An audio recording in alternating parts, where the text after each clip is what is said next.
अरे अमृत काल चले या और कोई काल चले, फिलहाल विशेष शिक्षकों का कोई काल नहीं, मृत काल की तरफ है। सरकारें नहीं मान रही, सरकारें सिर्फ खाना पूर्ति कर रही हैं। एक महीने समझ लीजिए हम लोग भूखे रहते हैं, भाई पैसा नहीं फिर क्या है, 5 किलो राशन में कुछ नहीं हो सकता। 65 केंद्र सरकार का और 35% राज्य सरकारों का, तो इसमें जो घपलेबाजी चला रही है, क्या 15,950 में वो विशेष शिक्षक अपना और अपने बच्चों का पालन पोषण एजुकेशन दे सकती है? सामान्य शिक्षक नहीं है, हम इनको अलग से शिक्षा लेते हैं, अलग से डिग्री है हमारी, नहीं करेंगे तो हमारी डिग्री रजिस्टर्ड नहीं रह पाएगी, तो हम लोग विशेष नहीं रह जाएंगे और सड़क पे हो जाएंगे। हम हैं जंतर मंतर पे, और जंतर मंतर पे आज उत्तर प्रदेश शिक्षक एसोसिएशन के जो लोग आए हुए हैं वो यहाँ विरोध प्रदर्शन कर रहे हैं। इनका कहना है कि समान वेतन समान काम जो है लागू होना चाहिए। कई राज्यों में जो है वेतन शिक्षकों का जो है उनका मानदेय है वो ज़्यादा ऊंचा है, लेकिन उत्तर प्रदेश में जो है काफ़ी कम है। इस बात को लेकर यहाँ कुछ लोग हैं। सर, क्या कहना चाहेंगे, आप लोगों की क्या क्या मांगे हैं? पहली चीज़ तो हम ये कहेंगे, मेरा कोई विरोध प्रदर्शन नहीं है, ये मेरा सरकार को, केंद्र सरकार को एक संदेश देने का एक ये मैंने जगह, हम लोग सभी हमारे संगठन ने कार्यक्रम को निर्धारित किया कि हम दिव्यांग बच्चों को निरंतर 2005-06 से इस फील्ड में ऐसे बच्चों को पुनर्वसित करते हैं और शिक्षा देते हैं। डोर टू डोर भी जाना होता है और बेसिक एजुकेशन में जो भी प्राइमरी और जूनियर स्कूल्स हैं, उन स्कूलों में जो भी बच्चे डिसेबल्ड नामांकित होते हैं उनको हम लोग उस स्थान पर पढ़ाने जाते हैं। जो भी समय दे पाते, किसी बच्चे को मैं हफ्ते में 2 दिन देता हूं, किसी बच्चे को हम 15 दिन पहुंच पाते हैं, किसी में महीने भर में एक बार पहुंच पाते हैं, और कोई कोई बच्चे होते हैं जो 2 महीने में उनके तक हम लोग शिक्षा देने का काम करते हैं।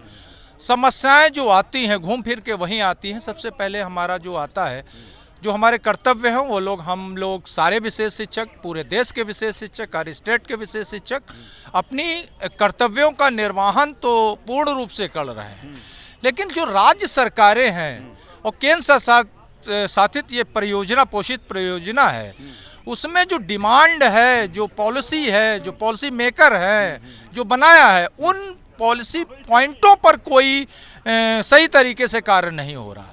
कार्य ये नहीं हो रहा है कि वर्तमान में 65 और 35% का जो रेशियो है, यानी 65 केंद्र सरकार का और 35% राज्य सरकारों का, तो इसमें जो घपलेबाजी चला रही है राज्य सरकारें जो चला रही हैं, उससे मुझे ये लगता है कि किसी स्टेट में जैसे हरियाणा में 7वां पे कमीशन मिल रहा है, चंडीगढ़ में 5500 का जो रेशियो मिल रहा है, किसी स्टेट में 3200 मिल रहा है, किसी 32,000 मिल रहा है, किसी स्टेट में 25,000 मिल रहा है, और कुछ 1-2 स्टेट ऐसे हैं जो हमसे भी नीचे है।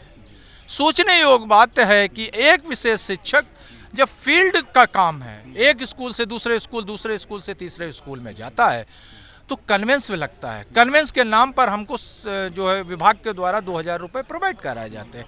क्या एक मोटरसाइकिल 2,000 रुपये में पूरे महीने का भ्रमण कर सकती है? क्या 15,950 में वो विशेष शिक्षक अपना और अपने बच्चों का पालन पोषण एजुकेशन दे सकती है? और इतने गंभीर विषय पर, जिसकी गंभीरता को देखते हुए हमारे माननीय प्रधानमंत्री जी ने विकलांग से नाम बदलकर दिव्यांग कर दिया, और उन्हीं के शिक्षकों का ये दुर्दशा है। तो हमारी शिकायत भी है और हमारी मांग भी है कि हमारे देश भर के जितने भी विशेष शिक्षक हैं उनको तत्काल नियमितीकरण किया जाए। जब तक नियमितीकरण नहीं हो जा रहा है तब तक उनको सम्मानजनक वेतनमान दिया जाए, और ये जितनी जल्दी हो सके वो कर दिया जाए, क्योंकि हम लोग 2005-06 से पूरे प्रदेश क्या पूरे देश में विशेष शिक्षक काम कर रहे हैं, और जो सामान्य शिक्षकों से विपरीत हैं। विपरीत इसलिए हैं कि वो एक स्थान पर बैठ के शिक्षा देते हैं, और हम लोग विद्यालय से विद्यालय जा कर के शिक्षक देते हैं, और शिक्षा देने के साथ साथ उनकी एजुकेशन पॉलिसी के मुताबिक, यानी गवर्नमेंट जो भी दिशा निर्देश देती है, उनके शैक्षिक सपोर्ट के लिए, सहायक उपकरणों के लिए जो आयोजन किए जाते हैं वहाँ तक बच्चों को अलग अलग ब्लॉकों में अलग अलग जगहों पर ले जाना होता है। वो सारी जिम्मेदारी हम विशेष शिक्षकों की होती है, जिस पे हमारा अलग से जो जितना भत्ता निर्धारित है जो गवर्नमेंट उस कार्यक्रम के लिए प्रोवाइड कराई जाती है, उससे ज़्यादा अमाउंट हमारा विशेष शिक्षक अपनी जेब से खर्चा लगाकर उनको ले जाना पड़ता है।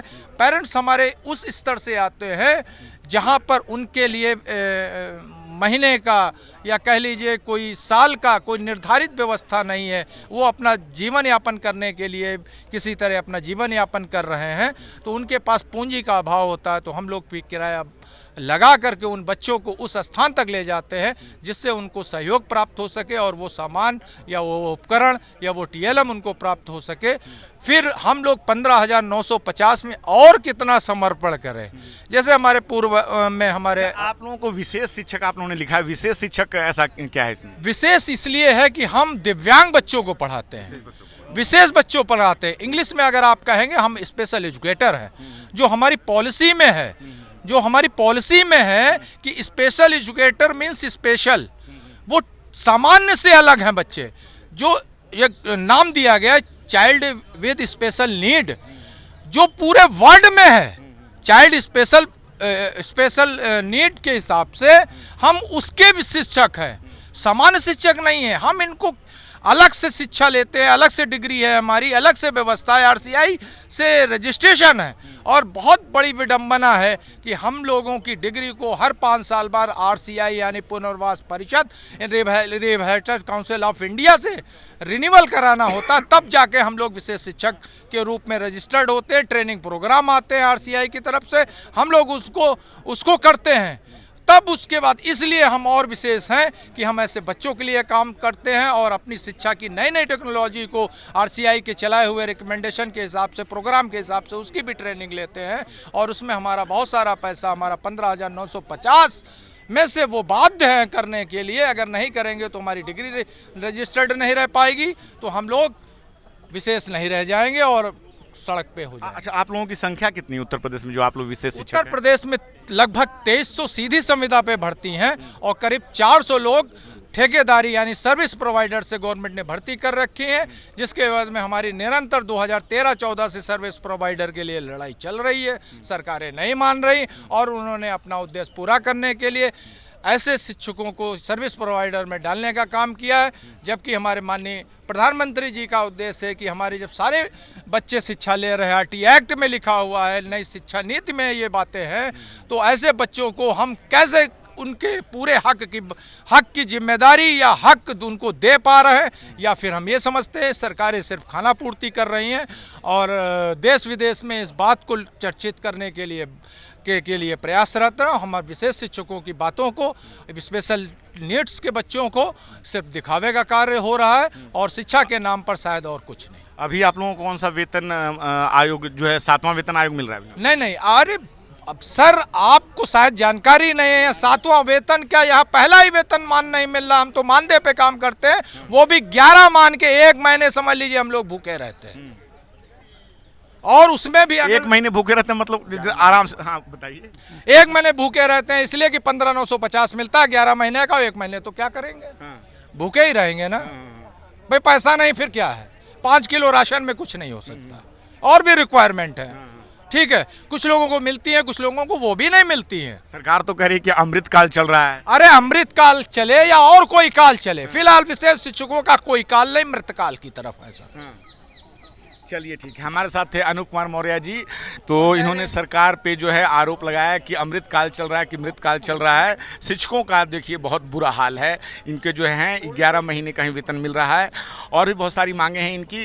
तो क्या है राय आपकी इस बातचीत पे, आप अपनी राय हमें जरूर बताएं। मैं रंजय कुमार, कैमरामैन आशीष के साथ, नेशनल दस्तक। धन्यवाद। नेशनल दस्तक की आपसे गुजारिश है कि अगर इसको बचाना चाहते हैं तो नेशनल दस्तक को सब्सक्राइब करने के लिए रेड कलर के सब्सक्राइब बटन को दबाएं, फिर बेल आइकन की घंटी दबाएं। नेशनल दस्तक को बचाने के लिए बहुत जरूरी है कि हर खबर को शेयर करें, लाइक करें, कमेंट जरूर करें।